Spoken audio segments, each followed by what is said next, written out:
Una en punto.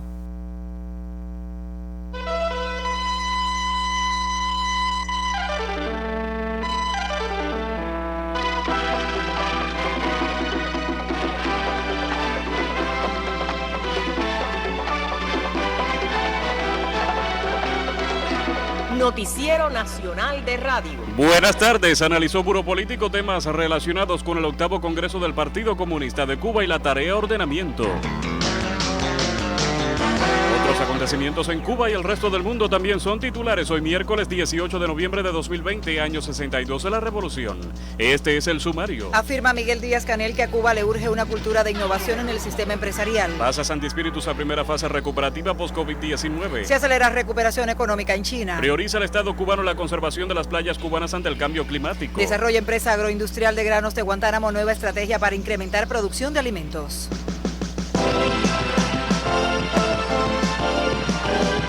Una hora para la información precisa. Maylin Columbia y Jorge Luis Ríos le sugerimos conocer detalles sobre el homenaje que se le rinde en el país al mayor general Serafín Sánchez. Encabezado por su primer secretario, el general de ejército Raúl Castro Ruz, el Buró Político del Comité Central del Partido Comunista de Cuba analizó este martes temas relativos al 8º Congreso de la organización y a la tarea ordenamiento. En la jornada también se evaluaron aspectos vinculados con la tarea ordenamiento relacionada con la eliminación de la dualidad monetaria y cambiaria, la reforma salarial y de precios, entre otros aspectos de la economía. De igual manera se abordó la evaluación del cumplimiento de la resolución del 7º Congreso del Partido acerca de los objetivos de trabajo de la primera conferencia relacionados con el funcionamiento, la actividad ideológica y la vinculación con las masas. Proyecciones para perfeccionar el trabajo en las actuales y futuras circunstancias. El Buró Político viene trabajando intensamente en la preparación del 8º Congreso del Partido Comunista de Cuba y la semana pasada debatió algunos de los documentos que se presentarán en la cita. El presidente Miguel Díaz-Canel Bermúdez sostuvo un encuentro de trabajo con los miembros de las juntas de gobierno, órganos de dirección colectiva que representan los intereses del Estado en el control de la gestión empresarial estatal. El presidente de la República, Miguel Díaz-Canel Bermúdez, convocó al sistema empresarial del país a fomentar una verdadera cultura de la innovación para potenciar el papel que le corresponde como principal actor en nuestro modelo económico y social. Así lo consideró el jefe de Estado durante un nuevo encuentro de trabajo con los miembros de las juntas de gobierno, órganos de dirección que representan los intereses del Estado en el control de la gestión empresarial estatal. Nos falta una cultura de innovación y tenemos que potenciar de inmediato esa cultura en función de la solución de los problemas del país. Recuerden que nosotros planteamos hace ya 2 años, en el 2018, que la gestión gubernamental se tenía que apoyar en 3 pilares: ciencia, innovación, comunicación social e informatización de la sociedad. Y esos 3 pilares están íntimamente relacionados para buscar la concreción de resultados superiores. Y nosotros tenemos todas las condiciones para tener un fuerte sistema de ciencia, tecnología e innovación, donde logremos fertilizar las interconexiones necesarias entre el sector del conocimiento, el sector productivo y servicios, o sea, el sector empresarial fundamentalmente, y la actividad de gobierno. En el intercambio realizado en el Palacio de las Convenciones, que contó también con la presencia del segundo secretario del Comité Central del Partido Comunista de Cuba, José Ramón Machado Ventura,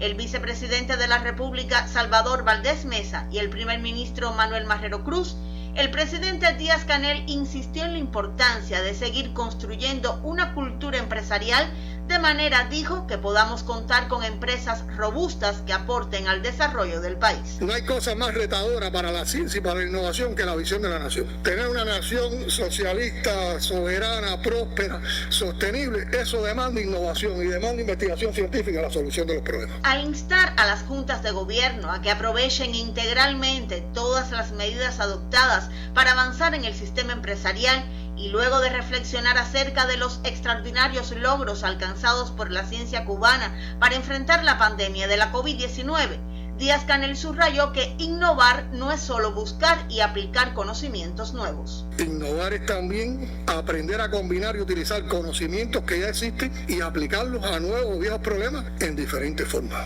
La cantidad de investigaciones que hay desarrolladas en este país que dan solución a una cantidad de problemas tremendos que tenemos en la economía y en la sociedad y que están engavetadas es una expresión de ello.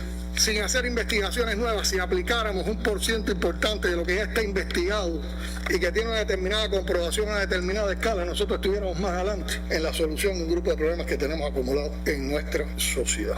Al ofrecer sus valoraciones, el mandatario cubano indicó a los miembros de las juntas de gobierno a ver la innovación como un proceso social, multiactoral, interactivo, sistémico y que sea capaz de favorecer la producción, la difusión y el uso del conocimiento. De manera tal que nosotros avancemos en el desarrollo económico y social del país de una manera más sostenible, de una manera también más intensa y de una manera también más rápida. Yo creo que si lo hacemos estaremos pensando desde el sistema empresarial como país y estaremos pensando en Cuba. En su intervención, el presidente cubano reiteró el llamado al sector empresarial a actuar, proponer e implementar acciones de perfeccionamiento para avanzar en el desarrollo económico y social del país. La agenda de esta sesión de trabajo incluyó una presentación ofrecida por la ministra de Ciencia, Tecnología y Medio Ambiente, Elba Rosa Pérez Montoya, referida al reto de incrementar el financiamiento a la actividad de ciencia, tecnología e innovación. La titular del SIGMA también planteó entre los objetivos fomentar una cultura de innovación en el sector empresarial con el fin de que la empresa se convierta en un motor impulsor de la demanda del conocimiento. De igual manera, señaló el desafío de implementar instrumentos financieros efectivos para promover el desarrollo de base innovadora y tecnológica. Ciertamente, uno de los pilares de la gestión de gobierno en Cuba es la ciencia y la innovación. En ese camino también deben jugar un rol fundamental las juntas de gobierno, creadas para supervisar el funcionamiento del sistema empresarial y exigir su máximo rendimiento. En el más reciente encuentro realizado, el presidente Díaz-Canel ratificó la importancia de que éstas funcionen de manera proactiva, comprometida y decisora en las verdaderas transformaciones del perfeccionamiento de las empresas en Cuba. Angélica Paredes, Radio Cubana.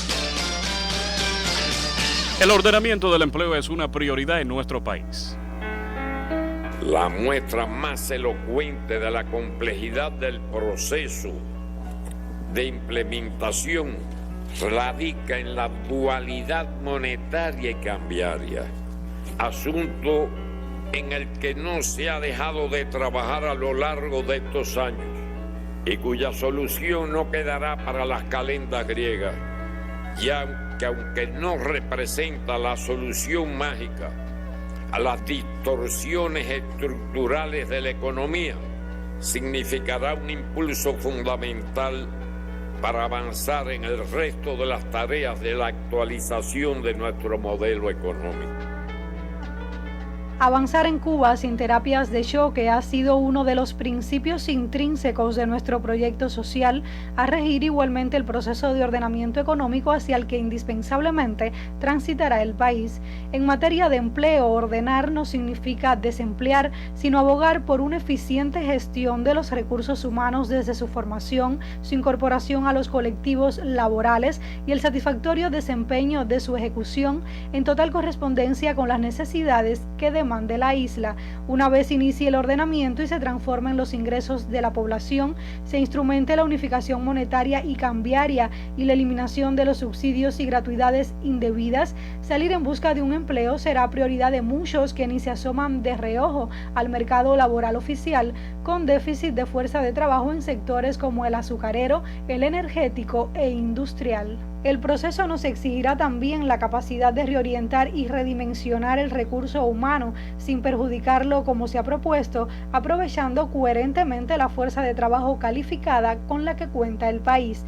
Transparentar la economía en busca de señales reales que permitan ir evaluando y corrigiendo todo lo que se implemente como nación, tendrá siempre entre sus claves el bienestar común de los cubanos, quienes desde los distintos sectores serán los protagonistas y ejecutores de la transformación.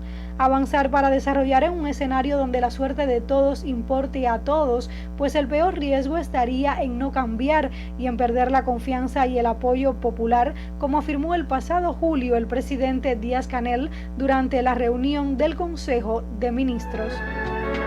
Las transformaciones en marcha demandan la aplicación de 209 lineamientos.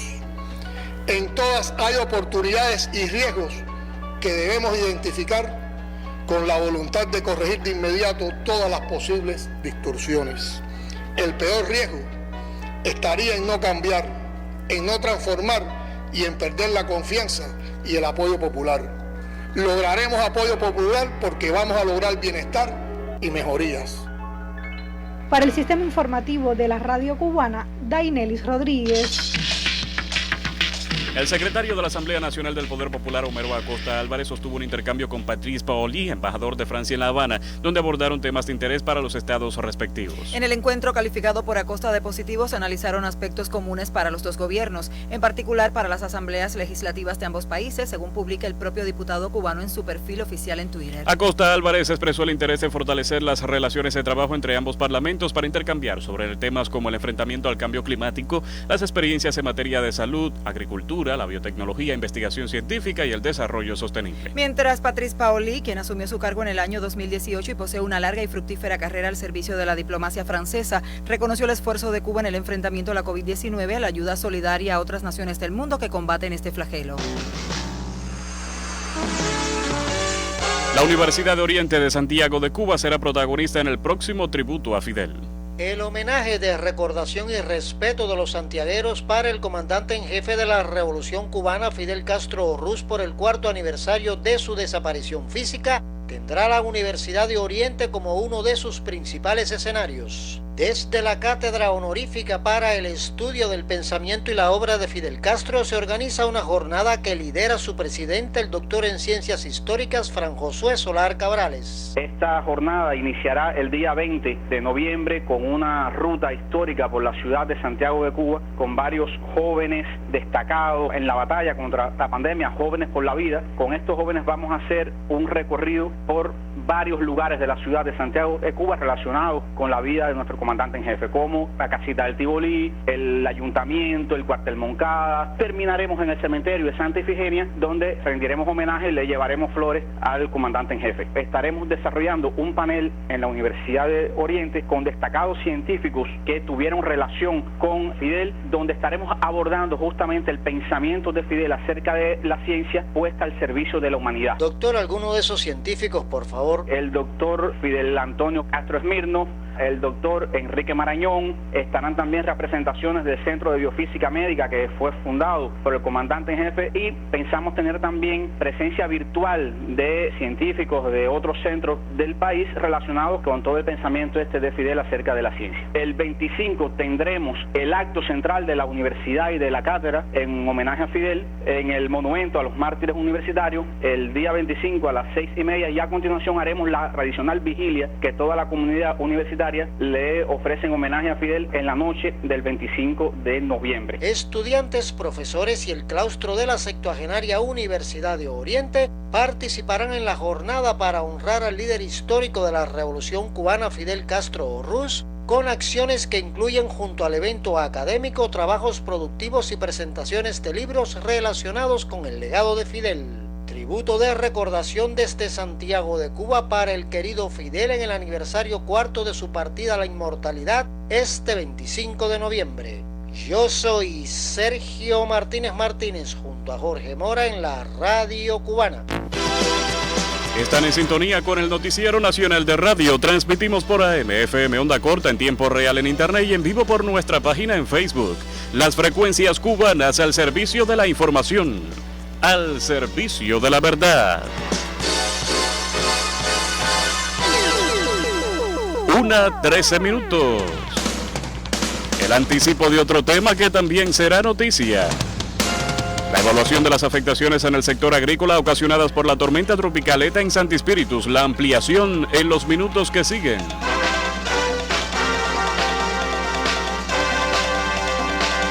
Al cierre del día de ayer, 17 de noviembre, 2.512 pacientes se encuentran ingresados para vigilancia clínica epidemiológica, 531 sospechosos, 1.582 en vigilancia y 399 confirmados. Para COVID-19 se estudiaron 7.985 muestras, resultando 37 muestras positivas para un acumulado en el país de 993.686 muestras realizadas y 7.704 positivas. Del total de casos, 19 fueron contactos de casos confirmados, 18 con fuente de infección en el extranjero. De los 37 37 casos, 30 son cubanos y 7 extranjeros. De los nuevos contagios confirmados, 13 pertenecen a Pinar del Río, uno de ellos importado, 11 son de La Habana, de ellos 5 importados, 2 casos de Matanzas, ambos importados, 1 de Santi Espíritus, también importado, 6 de Ciego de Ávila, todos importados, 2 más de Holguín, igual importados, y 2 casos de Santiago de Cuba, uno de ellos importado. De los 37 casos diagnosticados, 19 fueron del sexo femenino y 18 del masculino. Además, 27 de los 37 casos positivos fueron asintomáticos. De los 7.704 pacientes diagnosticados con la enfermedad, 399 se mantienen ingresados confirmados, todos con evolución clínica estable. Se reportan 131 fallecidos, ninguno en el día, 2 evacuados, 59 altas del día. Se acumulan 7.172 pacientes recuperados. No se reporta ningún paciente en estado grave ni crítico. Con la conducción del viceprimer ministro Roberto Morales Ojeda y con la presencia del primer ministro Manuel Marrero Cruz, expertos, científicos y académicos mostraron una vez más las potencialidades de Cuba para aportar conocimientos y contribuir a la toma de decisiones del gobierno. Cuando el país transita por la nueva normalidad, nuestros científicos continúan acompañando la gestión de gobierno en el enfrentamiento de la COVID-19, lo que se ratifica durante cada encuentro con el presidente Miguel Díaz-Canel Bermúdez. Conducida por el viceprimer ministro Roberto Morales Ojeda y con la presencia del primer ministro Manuel Marrero Cruz, expertos, científicos y académicos mostraron una vez más las potencialidades de Cuba para aportar conocimientos y contribuir a la toma de decisiones del gobierno. Al presentar su modelo matemático de pronósticos de la COVID-19, el doctor en Ciencias y decano de la Facultad de Matemática y Computación de la Universidad de La Habana, Raúl Guinovar, analizó las 4 provincias que mantienen una mayor intensidad en la transmisión de la enfermedad. Pinar del Río sigue confirmando casos positivos, aunque la recuperación ha sido favorable. Ciego de Ávila reporta un descenso de los contagios y pronostica una meseta para la venidera semana. Santi Espíritus, que comienza a transitar como provincia por la primera fase de la etapa de recuperación, excepto 2 de sus municipios, disminuye el número de casos activos. Entre tanto, para La Habana se pronostica en general un crecimiento de los enfermos. En conclusión, ¿qué está pasando? Está pasando que sigue creciendo la curva de confirmados. Ya pasamos los 7.600 casos y debe continuar superando quizás para la próxima semana los 8.000 casos. Y se debe mantener la curva de casos activos, se debe mantener en esa meseta que hemos tenido casi toda esta etapa, unas veces más arriba, unas veces más abajo, pero ese es el pronóstico, que estemos ahí por encima de 200 para las próximas semanas. Para el doctor en Ciencias Raúl Guinovar, el uso del nasobuco en condiciones de mayor movilidad en el país y la reapertura de nuevos aeropuertos demandan una mayor protección de las personas frente al virus. Una de las cosas que nos ha ayudado a nosotros mucho, mientras nosotros esperamos que los ensayos clínicos ya estén listos, es decir, que los ensayos de la vacuna ya estén listos, etcétera, que se pueda inmunizar a la población, es seguir reforzando las medidas epidemiológicas. Es decir, no decaer en el tema del uso de la mascarilla o del nasobuco, no decaer en el tema del lavado de las manos, etcétera. De todas esas medidas que son simples y que muchas publicaciones nos dicen que el uso de la mascarilla incluso genera inmunidad, y que es bueno incluso que cuando tengamos una vacuna haya un cierto nivel de inmunidad en la población y no haya tantos casos, para que se pueda trabajar y se pueda inmunizar a toda la población. En este punto, el doctor en Ciencias Antonio Aja ratificaba la importancia de mantener una alta percepción de riesgo entre la población para acompañar favorablemente los esfuerzos del sistema sanitario cubano y la atención clínica. Yo pienso que el tema del nasobuco es vital, pero está dentro de una concepción de mantener y no cesar en el empeño de trasladar la importancia de la percepción de riesgo que tenemos todos los cubanos. Nosotros hemos aportado por un cambio en los protocolos, un cambio significativo que es importantísimo comparado con otros países. Pero si ese cambio no va aparejado a que no cesemos el empeño de que constantemente estemos trasladando la percepción de riesgo, no es vivir, es decir, no es dejar de vivir, pero sí hay que vivir sabiendo de que eso está presente. Precisamente, el doctor en Ciencias Antonio Aja comentó los resultados de un estudio sociodemográfico de la población cubana impactada por la COVID-19. Un segundo resultado que evidencia un desplazamiento de las edades de los enfermos en el país, que se concentra entre los 20 y 39 años, y también en el caso de los asintomáticos. La próxima tiene que ver con la tasa de incidencia de los pacientes asintomáticos y asintomáticos hasta el 30 de septiembre, y las edades, donde, como ya señalaba, cuando estaba viendo el desplazamiento de las edades, entre 20 y 24 años, 25 29, decimos quinquenal, 30 34 y hasta 35 39 está el grueso de los asintomáticos. Es decir, estamos hablando de una población asintomática joven. Al mostrarse los resultados de un estudio sociodemográfico realizado en La Habana durante los meses de marzo a julio, que relaciona diferentes variables, la doctora en ciencias Beatriz Marcheco Teruel consideró pertinente dar continuidad a esta investigación, desde la comparación de los grupos vinculados al primer y segundo brotes de la COVID-19 en el país, lo cual contribuiría a profundizar en otras esencias sociodemográficas de la población cubana. Y es la necesidad de diferenciar en estas características el primero y el segundo brote. Porque en las conversaciones que hemos tenido con los compañeros del Centro de Dirección Ministerial y mirando todo el control que tiene el Ministerio en las encuestas epidemiológicas, nosotros probablemente vamos a encontrar en el segundo brote más personas afectadas en situaciones de vulnerabilidad desde el punto de vista socioeconómico, pero el primer brote fue un brote a expensas mayormente de importación al país de casos. Cuba sigue apostando por la gestión de las ciencias y el gobierno para mantener sostenibilidad en el enfrentamiento a la COVID-19, lo cual se demuestra en más de 400 publicaciones realizadas durante estos 8 meses de enfrentamiento a la pandemia, donde somos una referencia no solo para nuestro continente, sino además para el resto del mundo. Demetrio Villaurrutia, Sistema de la Radio Cubana. 1:21. La noticia en el mundo hoy.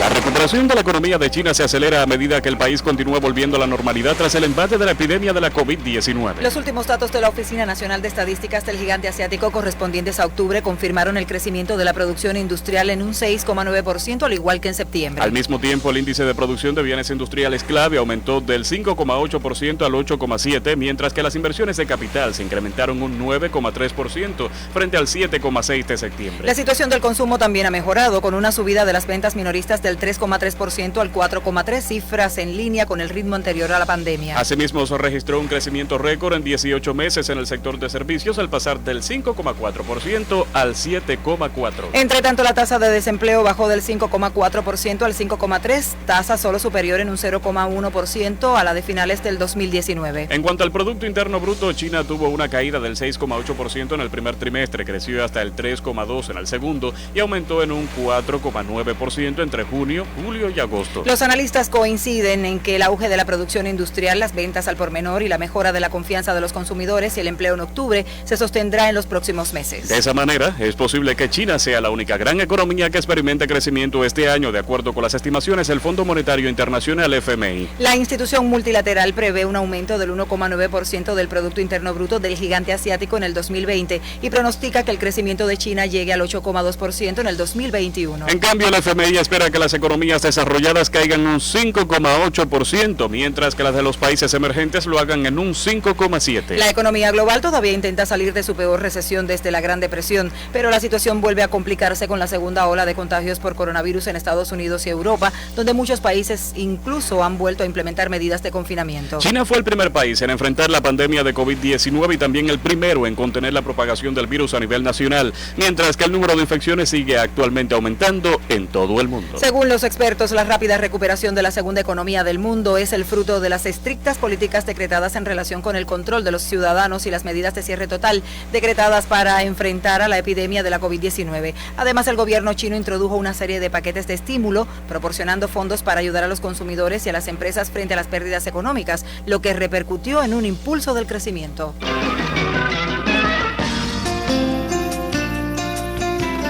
Vientos algo fuertes en las regiones occidental y central, pronostica el Instituto de Meteorología. Los argumentos ahora con la máster en ciencias, Yenelis Bermúdez. Yenelis, buenas tardes. Gracias y tengan todos buenas tardes. Se mantiene sobre Cuba la marcada influencia de las altas presiones migratorias, generando vientos fuertes del nordeste que continúa transportando nublados bajos desde el mar hacia zonas de la costa norte, generando chubascos y lluvias de manera ocasional, principalmente hacia zonas de la costa norte. Ayer hubo un acumulado de 60 milímetros en la estación meteorológica de Camagüey, pero estuvieron relacionados con fuerte influjo húmedo del suroeste en los niveles bajos y medios de la atmósfera que incentivaron los procesos de lluvias en esa parte del país. El pronóstico del tiempo para la tarde de hoy estará con predominio de nublados, con algunos chubascos de manera ocasional en zonas de la costa norte. Pueden extenderse hasta el anochecer hacia zonas del interior y sur de gran parte del país. Las temperaturas máximas entre 27 y 30 grados Celsius, algo superiores en la porción suroriental hasta 33 grados Celsius, y en la noche las temperaturas con valores entre 23 y 26 grados Celsius. Los vientos serán del nordeste con velocidades entre 15 y 30 kilómetros por hora en la región oriental, superiores en el occidente y centro entre 30 y 45 kilómetros por hora hasta 50 kilómetros por hora en zonas de la costa norte con rachas superiores. La estación meteorológica de Casablanca en horas de la mañana de hoy registró una racha de 76 kilómetros por hora. Se mantienen las marejadas en toda la costa norte, llegarán a ser fuertes marejadas en la costa norte occidental con acumulaciones de agua en zonas bajas de este litoral, incluyendo el malecón habanero. Habrá oleaje en el resto de la costa sur, excepto desde Punta de Maicí hasta Cabo Cruz, donde habrá poco oleaje.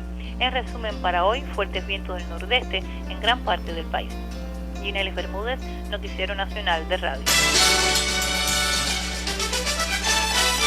La mesa redonda de este miércoles contará con la participación del viceprimer ministro y ministro de Economía, Alejandro Gil Fernández, los ministros de la Agricultura y la Construcción y el presidente del Instituto Nacional de Recursos Hidráulicos, quienes comparecerán para informar sobre los daños causados por la tormenta tropical ETA en diversos territorios del país y el proceso de recuperación de los mismos. Cubavisión Internacional, Canal Caribe, Radio Rebelde, Radio Habana Cuba, las páginas de Facebook de la Mesa Redonda y Cuba Debate y el canal de YouTube de la Mesa Redonda transmitirán en vivo este programa a partir de las 6:30 de la tarde, y el canal educativo lo transmitirá al final de su emisión del día.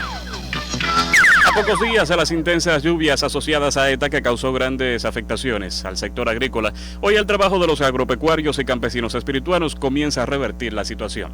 Buena parte de las viandas, hortalizas y granos que consumen los espirituanos se siembran en la CPA Ángel Montejo, cooperativa afectada por las más recientes lluvias. No obstante, el esfuerzo y el sudor de los campesinos comienzan a cambiar el panorama. Antonio Fernández Díaz, su presidente, nos cuenta. Nuestra CPA está enfrascada en un grupo de actividades correspondientes a la alimentación del pueblo y incremento de las producciones para tener mayor rendimiento, para poder incrementar el salario y el autoconsumo de los trabajadores, además de la población. Aquí hay 10 hectáreas de yuca compacta que vamos a terminar el miércoles jueves, con bueyes, manual, con mujeres, con hombres, con ancianos, con todo lo que tengamos aquí en la cooperativa estamos trabajando. Rendirse no es una opción. No nos hemos rendido con las lluvias del ciclón ETA, sino a lo contrario, lo que estamos haciendo es revirtiendo en victoria lo que el ciclón nos acabó. Nosotros tenemos que sembrar 13 hectáreas de tabaco. Ya tenemos sembrado en este momento 130.000 y tenemos 60.000 posturas en la caja de tabaco para empezar mañana a sembrar. Y debemos culminar este mes ya con la caballería de tabaco sembrada. Tenemos una caballería de frijoles, a pesar de que se afectó un poco con la lluvia, pero ahí estamos sembrando frijoles. Volvimos a sembrar otro poco de frijoles y ya esta semana vamos a sembrar 12 hectáreas más de frijoles colorados. Para que no haya problema con el frijol, porque además que lo perdimos, tenemos obligatoriamente que sembrarlo, porque si no, no vamos a tener frijol ni para el pueblo ni para nosotros. Y hay que trabajar lunes, domingo, martes, por la noche, los días que hay que trabajar. Como ustedes están viendo los trabajadores que están aquí, que no hay problema para nosotros tratar de cumplir y darle la comida que le hace falta al pueblo y tener rendimiento nosotros para poder abastecer para la canasta básica y todo lo que haga falta. Se van a recuperar los cultivos y sembrados. Nosotros la mayor afectación que tuvimos fue en la yuca. Hubo mucha pudrición de yuca porque realmente lugares que llovió mucho, la yuca es una cosa que está bajo la tierra, el agua realmente te daba un poquito más arriba de la rodilla, la yuca estaba tapada con agua, una yuca que no se podía sacar todavía a pesar de que no tenía el tiempo para sacarla, pero vamos a recuperar más del 40% del tabaco, más del 50% del frijol y no nos vamos a rendir, como les decía ahorita. Ya mañana comenzamos la siembra de tabaco nuevo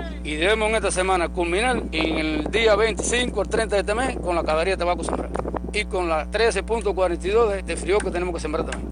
Es decir, que estamos trabajando para en este mes de noviembre, que es decisivo para la producción, la yuca, el frijol, el tabaco, el tomate, que nos afectó. El tomate sí nos afectó bastante, porque el tomate sí fue una cosa que se la llevó, pero ya estamos tirando semilleros para sembrar 13 hectáreas de tomate que tenemos contratado con Acopio. Comienza la recuperación de la cooperativa Ángel Montejo del municipio espirituano, una de las que mayor cantidad de alimentos aporta a la mesa de los yayaberos. Soy Osdani Morejón desde Radio Vitral y para el sistema de la radio cubana.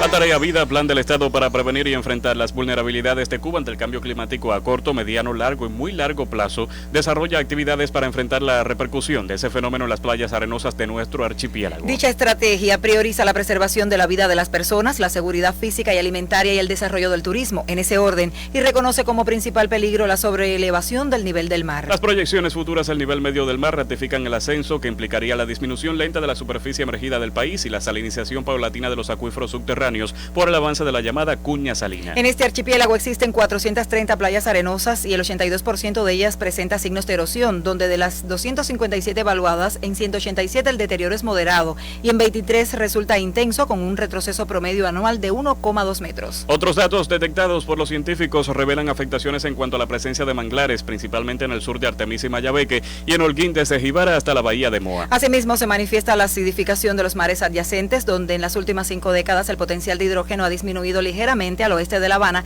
y en la bahía de Santiago de Cuba. Como parte de las medidas para la protección y rehabilitación de los sistemas costeros está el ordenamiento territorial, la prohibición de la extracción de áridos en las playas y en áreas de la plataforma insular cubana. En tanto, se controla de manera sistemática los territorios para detectar violaciones e ilegalidades de esa índole. Los expertos opinan que la alimentación artificial de arena constituye la alternativa más ventajosa para contrarrestar la erosión de las playas, pues permite restablecer las condiciones paisajísticas y de uso que caracterizan a los litorales arenosos. En Ciego de Ávila se trabaja en el mantenimiento del complejo hidráulico Liberación de Florencia. El complejo hidráulico Liberación de Florencia, al norte de la provincia de Ciego de Ávila, fue una de las instalaciones que sufrió afectaciones con el paso de la tormenta tropical ETA. Las intensas lluvias caídas en ese territorio provocó inundaciones en el local. Con unos 16 años de explotación, la instalación permite un ahorro de combustible al país con unas 200 toneladas de diésel en un turno de 24 horas, lo que beneficia al municipio de Florencia. En estos momentos, los trabajadores del complejo Liberación de Florencia trabajan arduamente en el mantenimiento de los generadores afectados por las inundaciones. Así lo manifestó Maribel Herrera, jefa de la instalación. De esta instalación, la energía es renovable, limpia, el ahorro de combustible. 1 megawatt está ahorrando 2 toneladas de combustible en 24 horas. Son 200 toneladas que se ahorra al país de 1 megawatt por hora. En un turno de 24 con las dos máquinas de 520 kilos cada uno, estamos sacando 22 megas en 24 horas. Desde el paso de la tormenta tropical ETA, los trabajadores no descansan, explicó Maribel Herrera. Tratando de evacuar todo el agua que se pueda del canal nuestro hacia el otro lado para ver si podemos seguir trabajando y poder hacer el desarme rápido, a ver si podemos secar los generadores. Agilizan acciones de mantenimiento en el complejo Liberación de Florencia, afectado por las intensas lluvias dejadas por ETA en Ciego de Ávila. Luis Falcón Saavedra, Noticiero Nacional de Radio. Están en sintonía con el Noticiero Nacional de Radio. Transmitimos por AM, FM, onda corta, en tiempo real en Internet y en vivo por nuestra página en Facebook. Las frecuencias cubanas al servicio de la información, al servicio de la verdad. 1:32.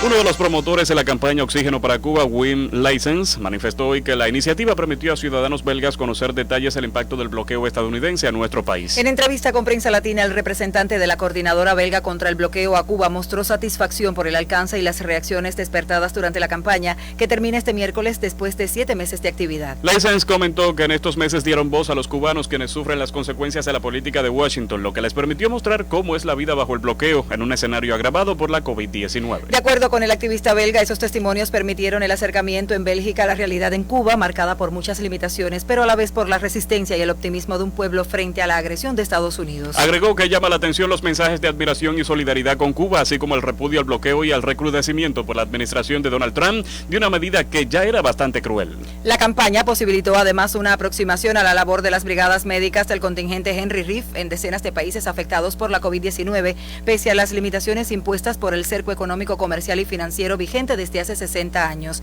Leisen señaló que la solidaridad en Bélgica con nuestro país no se detiene y están en curso coordinaciones con activistas de otros países europeos para la incorporación a la iniciativa Desbloqueen a Cuba, impulsada ya en Alemania y Suiza.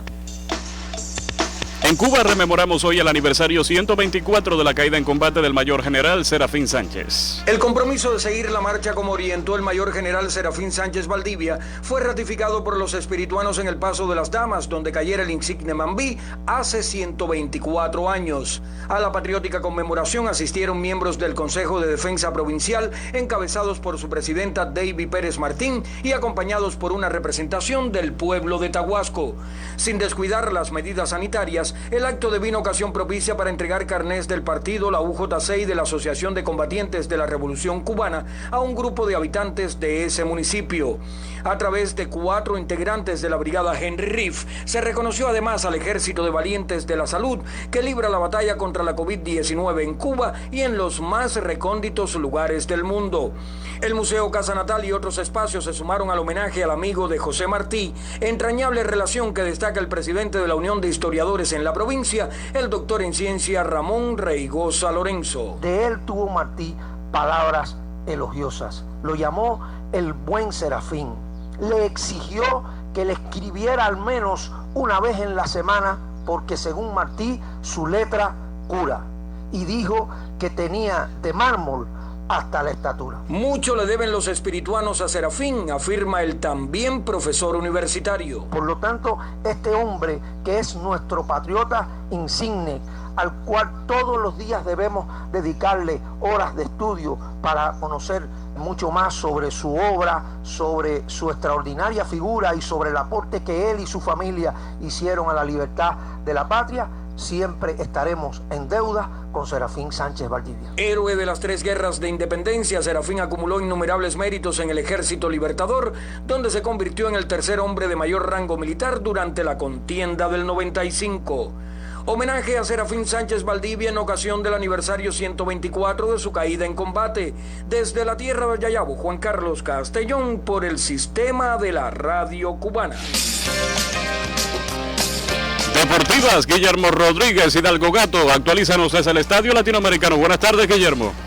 Sí, gracias, Jorge. Buenas tardes para ti y también para todos los que están con el Noticiero Nacional de Radio. Aquí estamos en vivo desde el Estadio Latinoamericano, donde en estos momentos ha llegado la lluvia, se ha pasado la mañana lloviznando y se pudo terminar el primer partido en extra inning. Les recuerdo que cuando hay doble se juega 7 entradas y el choque terminó en 8 capítulos con victoria para la selección de Industriales, 3 carreras por 2. Los alazanes lograron igualar las acciones frente al relevista Andy Rodríguez en la parte alta de la 7ª entrada. Pegaron 8 indiscutibles, pero los Leones, con imparable decisivo al jardín derecho de Dairon Blanco, dejaron tendido al campo, reitero, a la selección que dirige Carlos Martí. En total, los dirigidos por Guillermo Carmona pegaron 9 indiscutibles, cometieron un error, la victoria para el relevista Andy Rodríguez, y lo perdió Kelvin Rodríguez. Hubo jonrón en el choque para Styler Hernández. Reitero, decidió Dairon Blanco con imparable al jardín derecho. En solo 10 minutos estará iniciando el segundo partido aquí en el Latinoamericano entre los Alazanes de Granma y los Leones de Industriales. El enfrentamiento ahora marcha 3-0 a favor de Industriales porque le habían ganado los 2 partidos en el Estadio Mártires de Barbados de Bayamo. Guillermo Rodríguez, Hidalgo Gato, Deportes, Noticiero Nacional de Radio. El embajador de Cuba en Italia, José Carlos Rodríguez Ruiz, recibió al director regional del Programa Mundial de Alimentos, PMA, Miguel Barreto, con quien sostuvo un amplio y provechoso intercambio sobre diversos temas de interés, tanto para ese organismo como para Cuba y América Latina y el Caribe. Ambas partes dialogaron sobre el continuo avance de las relaciones de cooperación entre este organismo de las Naciones Unidas y Cuba. En tanto, el representante de nuestro país agradeció el reciente ofrecimiento de asistencia del Programa Mundial de Alimentos tras el paso de la tormenta tropical ETA, así como el apoyo a los programas sociales vinculados a la seguridad alimentaria. El diplomático cubano reconoció asimismo el destacado papel del personal de la Organización de Naciones Unidas en respuesta a las crisis, conflictos, fenómenos climáticos, desastres naturales y eventos extremos a nivel global, incluso en los contextos más difíciles. Rodríguez afirmó que esa es la práctica requerida para multiplicar la solución de los problemas en un mundo donde prevalecen las desigualdades, los conflictos, las imposiciones unilaterales y las guerras. La provincia de Cienfuegos avanza en los preparativos a la venidera campaña azucarera. La empresa azucarera Cienfuegos prepara la zafra 2020-2021 que iniciará el 5 de diciembre por el Central 14 de julio, enclavado en el municipio de Rodas. Molerán más de 963.000 toneladas de caña con el aprovechamiento de la norma potencial de 72,8% y un rendimiento de 9,76, con vistas a producir una cifra superior a las 89.200 toneladas de azúcar. Según el director provincial de la empresa azucarera, Arnaldo Costa Delgado, la contienda debe durar 134 días y finalizará el 17 de abril del año venidero por el propio ingenio 14 de julio. Se unirán Ciudad Caracas a partir del 7 de diciembre y Antonio Sánchez unos días después, el 23, mientras las reparaciones de la industria se comporta en general al 105% de cumplimiento, todo favorable con avances. Algunas afectaciones se encuentran en el 14 de julio en los centros de acopio, basculador en la mecanización y el transporte. Caracas, del municipio de Lajas, presenta dificultad en la industria con centros de acopio y en generación de vapor, entre otros, y Antonio Sánchez de Aguada también merece la atención en centros de acopio, basculador y generación de vapor, unido a la mecanización. La siembra de caña acumula el 87% y sin afectaciones en volúmenes para la zafra. Entre los principales daños por lluvias asociadas a la tormenta tropical ETA en producción agropecuaria, reportan plantaciones de yuca, arroz, boniato, maíz y frijol, de acuerdo con el director de la empresa azucarera en Cienfuegos. Mireya Ojeda, Noticiero Nacional de Radio.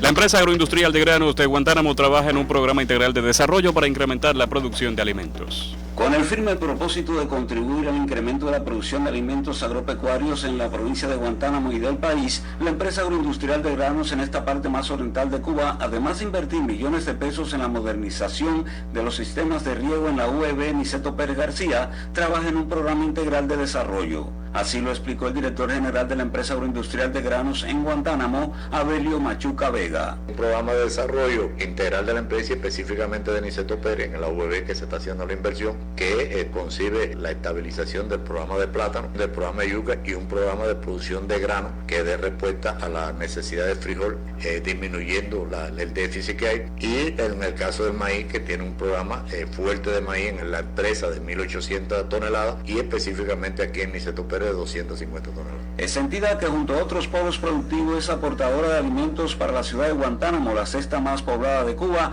también se inserta en la exportación de carbón vegetal y de frutas y trabaja por incorporar otros cultivos como ají, picante y boniato. Antonio Marrero, Noticiero Nacional de Radio.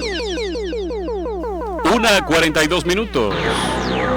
Del acontecer internacional, más informaciones. Las fuerzas policiales de Alemania dispersaron hoy a grupos negacionistas del coronavirus que se congregaron frente a la Cámara Alta del Parlamento, mientras sus miembros discutían cambios propuestos para modificar la ley de protección contra las infecciones. La farmacéutica estadounidense Pfizer anunció este miércoles que los resultados de la fase 3 de los ensayos clínicos de su vacuna contra el coronavirus, desarrollada junto a su socio alemán BioNTech, ha demostrado que tiene una efectividad del 95% y protege a personas mayores. Estados Unidos y sus aliados tratan de reavivar la discordia entre los pueblos de Azerbaiyán y Armenia, declaró el jefe del Servicio de Inteligencia Exterior de Rusia, Sergei Narishkin, quien aseguró que la mediación de paz del Kremlin entre los dos países anuló el trabajo de muchos años de la OTAN para expulsar a Moscú de la región de la Transcaucasia.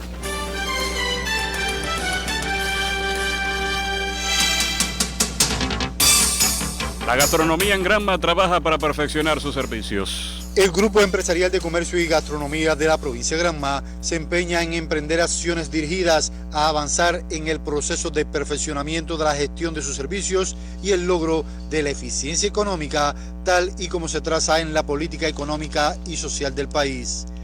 Para lograr esos objetivos, hoy mejora el confort de múltiples unidades gastronómicas mediante la reparación y el mantenimiento constructivo y, sobre todo, apuesta por un capital humano con nueva mentalidad que convierte en realidad diaria e irreversible la exquisitez en los servicios. Así, el Grupo Empresarial de Comercio y Gastronomía aquí acaba de inaugurar su Escuela Provincial de Capacitación, coincidiendo con la graduación de la primera jornada de 125 egresados que van a la administración de unidades con nuevas y actuales herramientas cognitivas impartidas por especialistas de las asociaciones culinaria y de comunicadores sociales, entre otras. El gobernador de Granma, Francisco Escribano Cruz, quien junto al presidente del Consejo de Defensa Provincial, Federico Hernández, presidió el acto de inauguración, dijo que el objetivo es desterrar definitivamente la chapucería, el desorden y el desvío de recursos del sector y continuar el perfeccionamiento que lleva a cabo el territorio en una actividad en la que fue referencia a nivel nacional. Granma cuenta actualmente con una amplia red de unidades gastronómicas que llegan hasta las zonas montañosas, retada a excelente servicio pese a limitaciones materiales, que se propone también incursionar en nuevas formas de gestión para lograr objetivos. Una férrea voluntad política y gubernamental acompaña a los gastronómicos granmenses en sus propósitos, aplaudidos en la ocasión por el secretario general del Sindicato Nacional de Trabajadores del Ramo, Pedro Víctor Simón Rodríguez. Empeñado Grupo Empresarial del Comercio y la Gastronomía en Granma en avanzar en áreas de resultados claves de la política económica y social del país.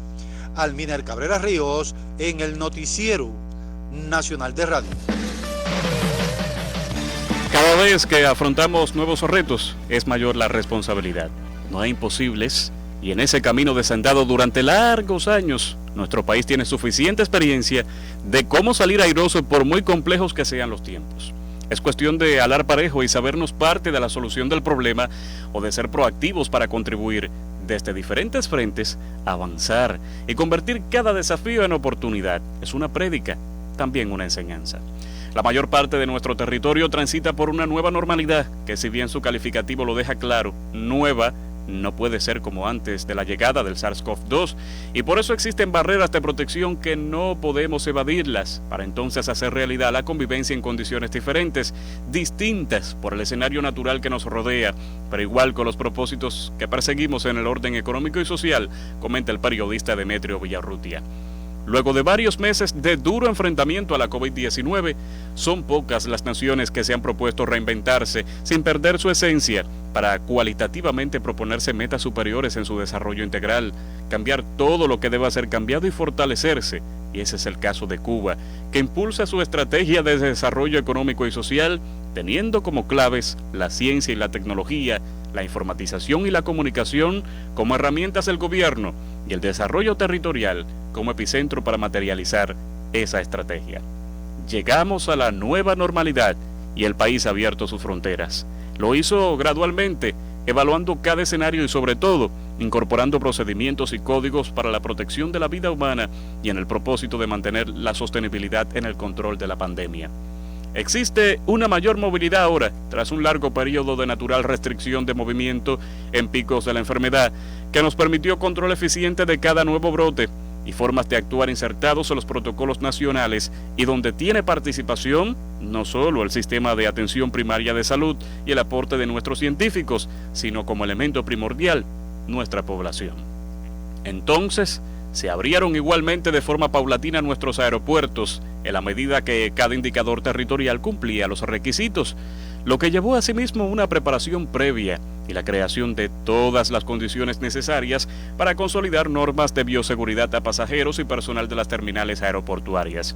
Se reiniciaron los viajes de ómnibus interprovinciales con todos los requisitos posibles, incluidas las condiciones creadas en nuestras terminales, e igualmente comenzó el ingreso de turistas al país, un reconocimiento a los resultados de Cuba frente a la pandemia y más recientemente viajeros residentes o no en nuestro país.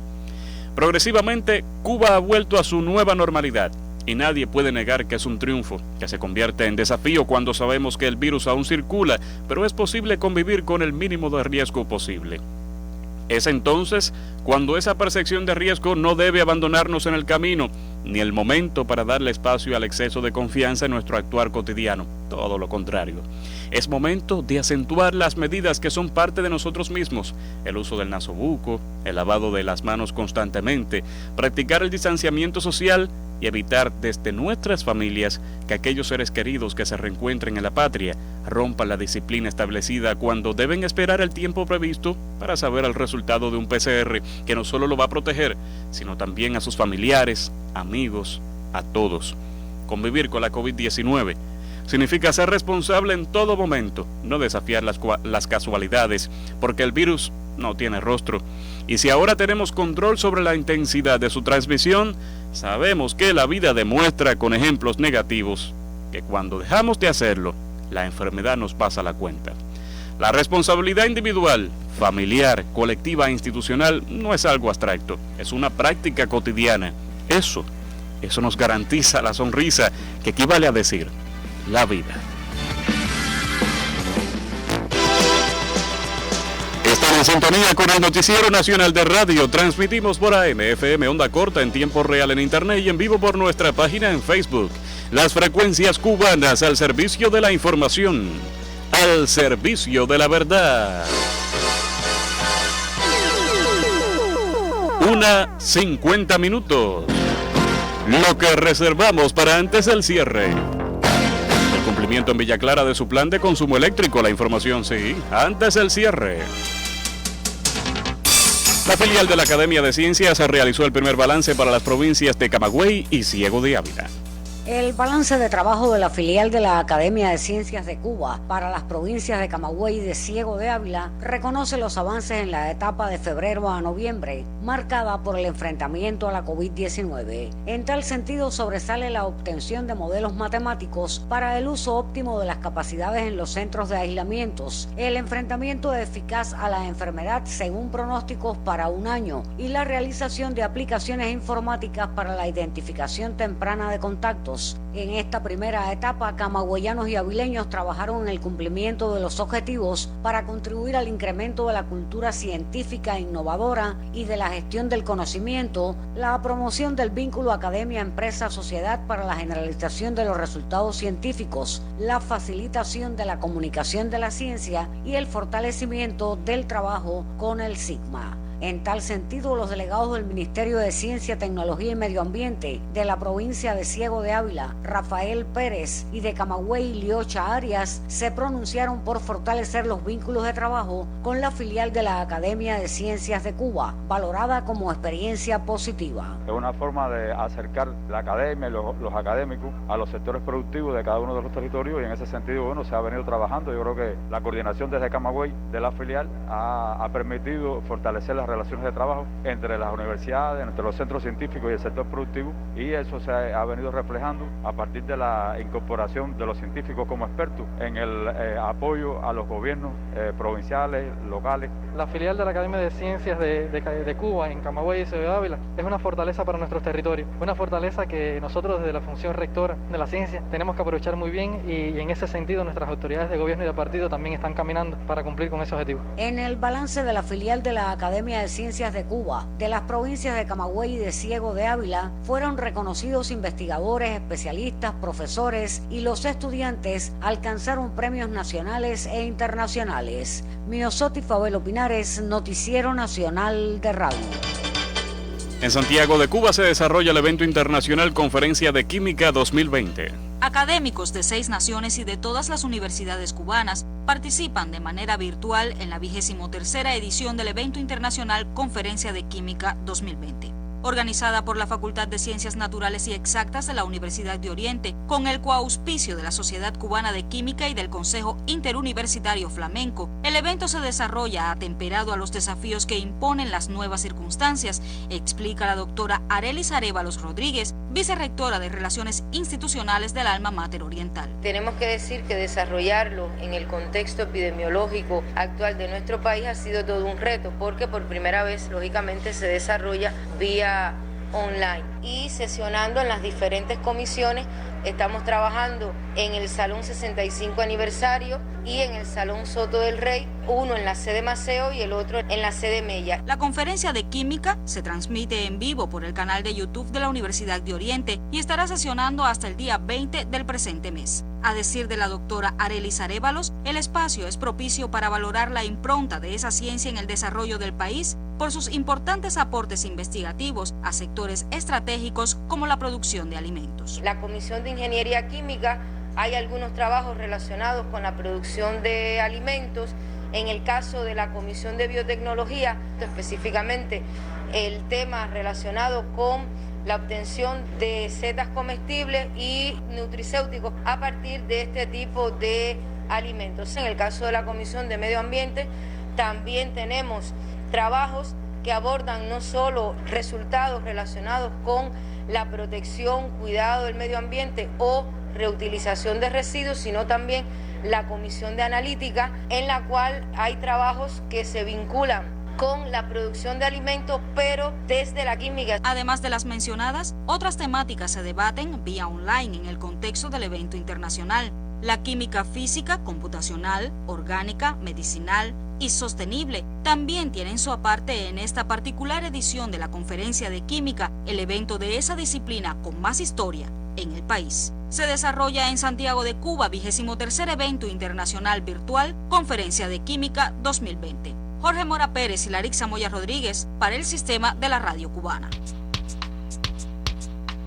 Del acontecer cultural cubano. El libro Fidel, 4 visitas a Ecuador, que recoge detalles del paso por ese país sudamericano del líder histórico de la Revolución Cubana, Fidel Castro, se presenta hoy en Quito. El evento se desarrolla de forma virtual y cuenta con la participación de la prefecta de la provincia Pichincha, Paola Pavón, y del embajador de nuestro país en esa nación andina, Rafael Dauzá. El Fondo Actas Capitulares que resguarda el Archivo Histórico Provincial de Matanzas, José Jacinto Milanés, se encuentra en proceso de digitalización para salvaguardar la valiosa información que contienen centenarios de documentos físicos. El jefe del Departamento de Informática del Archivo, Yuri Díaz Pérez, explicó que hasta el momento suman 89 los tomos digitalizados de 166 que incluye el fondo, todos de notable antigüedad e importancia. Después de meses de cierre debido a reparaciones, el Jazz Café de La Habana reinicia hoy su programación cultural con un concierto especial del músico Ruy López Nusa y la Academia junto a otros invitados. Con esa presentación única del conocido percusionista, el famoso centro nocturno vuelve a protagonizar las noches de música de la capital cubana.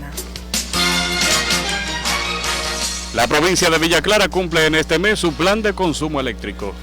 Las medidas de ahorro adoptadas, las condiciones climáticas relacionadas al paso de ETA por Villa Clara y un ligero descenso de las temperaturas han confluido para que a mediados del mes de noviembre la provincia cumpla su plan de consumo eléctrico y ahorre más de 2.000 megawatts hora, una cifra equivalente al gasto de alrededor de 11.000 hogares villaclareños durante un mes. La provincia de Villa Clara hasta el día 15 de noviembre estamos ahorrando 2 millones de kilowatts. Eso significa en términos de combustible más de 616 toneladas de diésel que el país ha dejado de consumir a partir del propio ahorro que tiene la provincia. Conversamos con Armando Hernández Pedroso, director de la Oficina Nacional para el Control del Uso Racional de la Energía en Villa Clara. No solamente estamos hablando del ahorro desde el punto de vista del consumo total del día, estamos hablando también de un ahorro en los dos picos, tanto en el pico del mediodía y en el pico nocturno.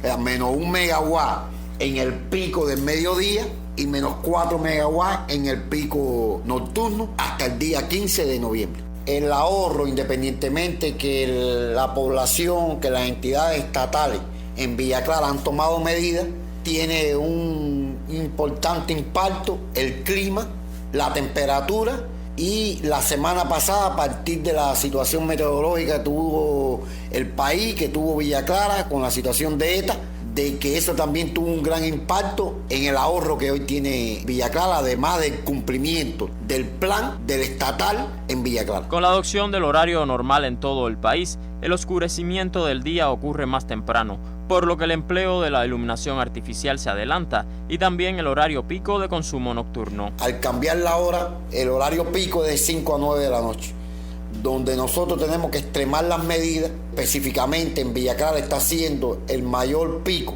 o sea, la mayor demanda está siendo entre 6 y 6 y media de la tarde. Ese es el horario de la coincidencia de la cocción de alimentos, la iluminación con el resto del consumo de los equipos. Por lo tanto, le seguimos haciendo un llamado a nuestra población de extremar las medidas fundamentalmente en el horario de 5 a 9, específicamente de 6 a 7 de la noche, en esa hora. Pese al ahorro de la provincia, Armando Hernández Pedroso, director de la ONURE, señala la tendencia al incremento del consumo durante las últimas jornadas. Tenemos que extremar las medidas porque el plan que tiene Villa Clara, que es un consumo diario de 3.420 megawatts, es un plan bastante ajustado. Y la tendencia a partir del día de hoy, por una influencia de las temperaturas, vamos a tener un aumento de consumo y tenemos que extremar las medidas. Si no seguimos cumpliendo con las medidas que en otro momento hemos orientado, tanto para el sector estatal como para el sector residencial, nosotros podemos terminar incumpliendo si no adoptamos todas las medidas en cuanto al ahorro. Hasta la fecha, Villa Clara ahorra energía eléctrica, pero en las últimas jornadas la tendencia es al incremento del consumo electroenergético. Es un reporte de Osdani Mariño González para el Sistema de la Radio Cubana. Fueron titulares en esta emisión. La reunión de análisis del Buró Político sobre temas relacionados con el 8º Congreso del Partido Comunista de Cuba y la tarea ordenamiento. La afirmación por Miguel Díaz Canel de que a nuestro país le urge una cultura de innovación en el sistema empresarial. El paso de Santi Espíritus a la primera fase recuperativa post-COVID-19. La acelerada recuperación económica de China. La prioridad que da el Estado cubano a la conservación de las playas cubanas ante el cambio climático. El desarrollo por la empresa agroindustrial de granos de Guantánamo de una nueva estrategia para incrementar la producción de alimentos. Y el homenaje que se le rinde en el país al mayor general Serafín Sánchez. Trabajamos en esta emisión Luis Lino Hernández, Omar Suárez y Luis Jesús González en la redacción. Francisco Estenosi y André Chan en la asistencia. Voces informativas, Maylin Colombia y Jorge Ríos. Realización de sonidos y dirección general, Joan Luis García. La verdad se dice así. Noticiero Nacional de Radio.